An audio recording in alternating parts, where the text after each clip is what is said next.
আসসালামু আলাইকুম। আমি বৃষ্টি আপনাদের সাথে আছি। কাছে দূরে যে যেখান থেকে আমার এই ব্লগ ভিডিওটি দেখছেন আশা রাখি আল্লাহর রহমতে আপনারা অনেক বেশি ভালো আছেন। প্রতিদিনকার মতো আজও একটা নতুন ব্লগ ভিডিও নিয়ে আপনাদের মাঝে চলে আসছি। আশা রাখি অনেক ভালো লাগবে। সকাল, সকাল ঘুমের থেকে উঠিয়ে দেখছি যে মা চলে এসছে পিঠা নিয়ে। মা মানে কালকে মারে বাড়িতে পিঠা বানানো হয়েছিল তো। আমাকে বলছিল যে মানে পিঠা খাওয়ার জন্য। আমি যাইনি। এজন্য দেখছি ঘুমের থেকে উঠে এমনি পিঠা নিয়ে চলে আসছে আমার জন্য।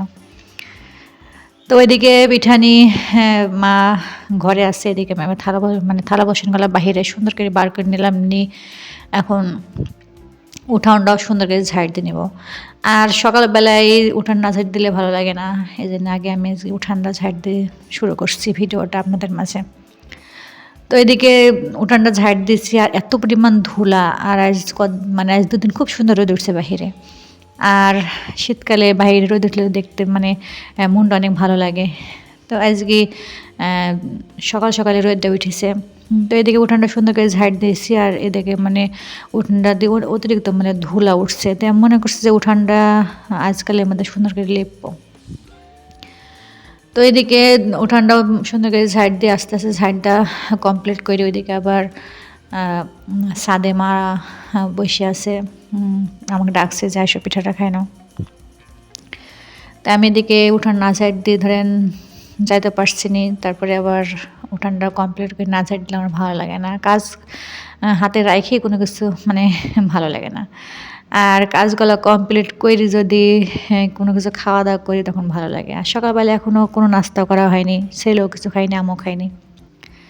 তো মনে করছি উঠানটা ঝাড় ঝুড় দিয়ে পরিষ্কার করে নিই, তারপরে ওইদিকে পিঠা আজকে সকালে নাস্তা করব।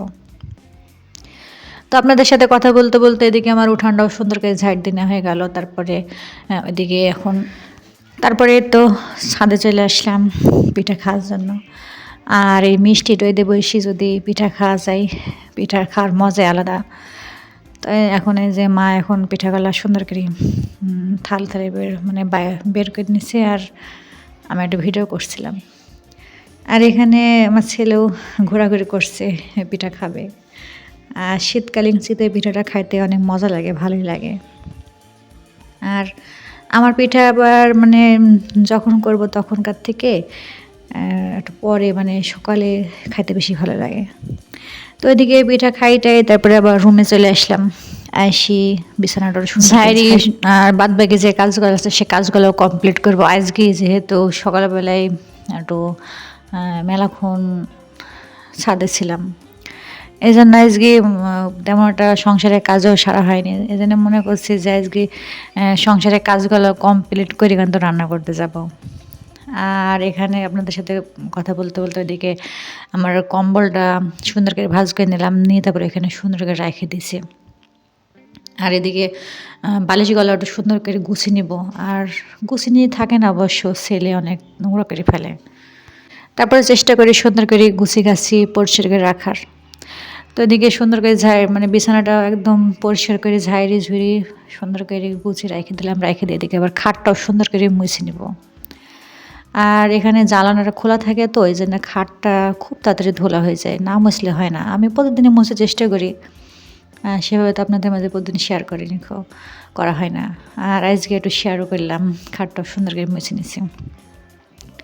তারপরে দেখে খাটটা সুন্দর করে মুছি টুইছি, তারপরে আবার বাহিরে গেছিলাম। বাহিরে যেয়ে আবার ঘর মোছার জন্য যে ঘর মোছা এটা সুন্দর করে টিউবওয়েল থেকে ধুই, তারপরে আবার এখানে এসে ঘরটা সুন্দর করে মুছে নেব।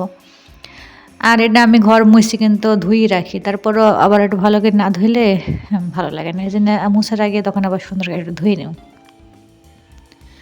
আর এখানে আপনাদের সাথে কথা বলতে বলতে আমার ঘরটাও খুবই সুন্দর করে মোছা হয়ে গেল। তাই আপনাদের মাঝে একটা শেয়ার করছি যে কত সুন্দর হয়েছে। দেখবেন ঘর বাড়িগুলো যদি সকালবেলায় উঠিয়ে পরিষ্কার পরিচ্ছন্ন থাকে তো তাহলে ভালো লাগে। আর সকালকার কাজটা মনে হয় যে কমপ্লিট হইলো। আর ঘর বাড়ি যদি নোংরা থাকে তাহলে ভালো লাগে না।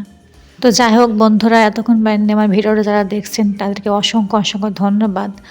আমার এই ভিডিওটা দেখতে দেখতে যদি আপনাদের কোনো অংশে এতটুকু ভালো লেগে থাকে, প্লিজ আমার এই ভিডিওটা একটা লাইক দিয়ে চ্যানেলটাকে সাবস্ক্রাইব করে আমার পাশে থাকবেন। আপনার একটা লাইক কমেন্ট পরবর্তী ভিডিও তৈরি করার জন্য মনে অনেক উৎসাহ জাগে, ভালো লাগে। তো যাই হোক ওইদিকে দুইটা রুমে সুন্দর করে মুছে ঝাড় দিয়ে ক্লিন করে নিয়ে তারপরে আবার ডাইনিংটা ঝাড় দিয়ে চলে আসছে। আর ওইদিকে ডাইনিংটা ঝাড় দেওয়ার আগে পর্দাগুলো একটু সুন্দর করে শার্ট করে নিলাম, না হলে এদিককার ধুলা সব ঘরের ভিতরে চলে যায়। আর ধুলা গেলে ধরেন ঘরে যা জিনিসপাতি আছে সবগুলাই ধুলা হয়ে যায়। এজন্য চেষ্টা করি যে ঘরটা ঝাড় দেওয়ার মানে ডাইনিংটা ঝাড় দেওয়ার আগে পর্দাগুলো সুন্দর করে হাঁটিয়ে নেওয়া। আর এখানে ঘর মর ঝাড় দিয়ে তারপরে আবার ওইদিকে থালা বাসনগুলো বাইরে বার করে থয়ে এসেছি, ওগুলো মাজা হয়নি, ওগুলো সুন্দর করে মাজে নিব। আর শীতকালে থালা বাসনগুলো মাজতে গেলে অনেক কষ্ট হয়, আর ঠান্ডা পানি নাড়তে এত পরিমাণ কষ্ট হয়। তারপরে কী করার, গৃহিণীদের ধরেন সংসারের কাজ যতই কষ্ট হোক, সংসারের কাজ তো কমপ্লিট করাই লাগে। আর যেহেতু সংসারে অল্প লোক তো, আর আমার ছোট্ট একটা সংসার, এজন্য অতটা আমার কাজের চাপ থাকে না। আমি আস্তে আস্তে চেষ্টা করি সব কাজগুলো কমপ্লিট করার। তো এদিকে সকালবেলা উঠে আজকে কী রান্নবো মনে করছিলাম, তারপরে আবার মনে করছি আজকে ডিম রান্না করব। আর আমার বাড়িতে কিন্তু ডিমই বেশি হয়, মাছটা তেমন হয় না, মাছটা আমার ছেলে খাইতে চায় না তেমন একটা। আর মাছটা নিলে কাটা বাছা লাগে, এই জন্য আমার ছেলে খায় না, ওর কাটা একটুকে থাকলে মানে খাবে না, ওই জন্য মাছটা একটু কম নেওয়ার চেষ্টা করি। আর ডিম মাংস এগুলো এটা আমার বাড়িতে বেশি রান্না করা হয়। আর ওইদিকে ডিমটা সুন্দর করে ধুই আমি গ্যাসে বসিয়ে দিয়ে আসলাম, মানে ডিমটা এখন সেদ্ধ হবে। আর ওইদিকে আবার আমি আলু দিয়ে আর বেগুনের একটা মানে মালিশ আর ঘন্ট যাই হোক ওইটা মানে রান্না করব। এটা কিন্তু নতুন আলু দিয়ে রান্না করলে ভালো লাগে খাইতে। আর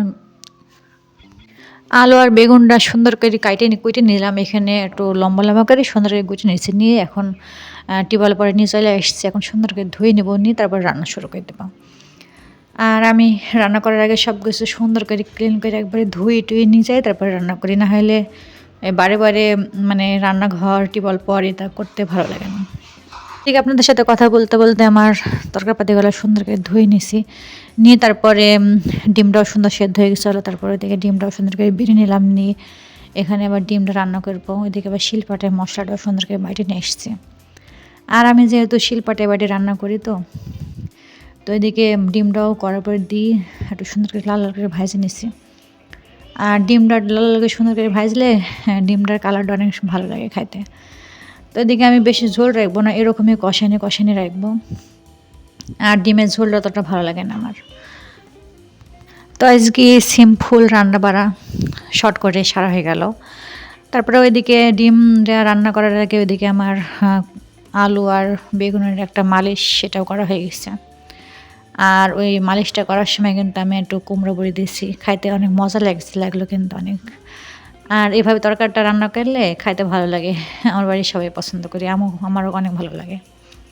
তো এদিকে আপনাদের সাথে কথা বলতে বলতে সুন্দর করে রান্না বাড়া কমপ্লিট করে তারপরে আবার খাওয়া জেনে চলে আসছি। আর যেহেতু শীতকাল, এখন এই মিষ্টি রোদে বসে খাইতে ভালো লাগে। আর আমি কিন্তু সকাল দুপুর খালি রাতটাই রুমে খাইতে ছাড়া প্রতিটার খাবারই আমি ছাদে খাই। আর ঘরের মধ্যে অতিরিক্ত ঠান্ডা, তো ওই জন্য ঘরের মধ্যে খাইতে মন বলে না, এই জন্য ছাদে খাওয়া দাওয়া করার জন্য চলে আসছি। আর আজকে যেহেতু সকালবেলায় পিঠা খাওয়া হয়েছে তো বললে আমি মারা পিঠা আনছিল। আর পিতামাতার ভালোবাসা এরকমই, কিছু যদি কোনো ভালো মন্দ কিছু রান্না বাড়া করে আর যদি মেয়েকে না দিয়ে খাওয়া হয়, তে সকালবেলায় ঘুমে থেকে উঠে এমনি চলে আসে সেটি দেওয়ার জন্য আমাকে। তো যেহেতু বাড়ির কাছে বাপের বাড়ি তো সেহেতু আমার অতটা খারাপ লাগে না, কষ্ট লাগে না। হ্যাঁ, যে কোনো জিনিস প্রয়োজন হলে ওখানে পাই যাই। তো এদিকে আপনাদের সাথে কথা বলতে বলতে এদিকে আমার তরকারিপাতিগুলো সুন্দর করে তুলে নিলাম, এখন খাবো, ছেলেকেও খাওয়াবো, আমিও খাবো। তো বন্ধুরা, এতক্ষণ বান্ধে আমার ভিডিও যারা দেখলেন তাদেরকে অসংখ্য ধন্যবাদ। ভালো থাকবেন, সুস্থ থাকবেন। আসসালামু আলাইকুম।